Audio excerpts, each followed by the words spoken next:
misy miantso vao maraina io le antso atarby courage io baina fa aloha fotoana am'le barby tamika teo niovakazy terintym allo saika mba haplaza aminao fanody mandro ny reninao ino tankina ay mon'olombelona natao andao ferany fotoana ny reninao fa hoaiza ny teninao nefa leo andeha alarby pilomanina nala mahitsy na ny sana passapite météo de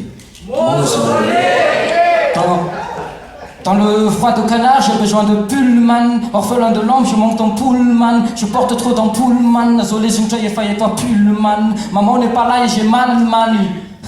Les fallait wande. L'arbi Pullman, nana maït, nansana, passapit, météo de. Nando ti sartra la vie savsan. N'olombelona vita avy tany zanaky ny tany mody ny tany ka lanitra aleo any tany azonao avela ve ny fahotany fa tany izy ka odo any tany tany ihany nefa leo andeha alarby Pullman nala mahitsy na ny sana passapito météo de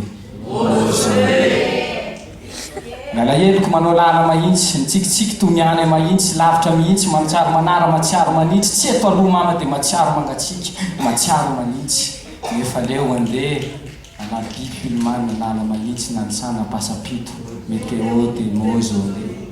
Voici les prévisions moroses de l'existence. L'amour se meurt en persistance. Forte larme en excès sur la littorale cardiaque. La mort sera peut-être due à une crise cardiaque.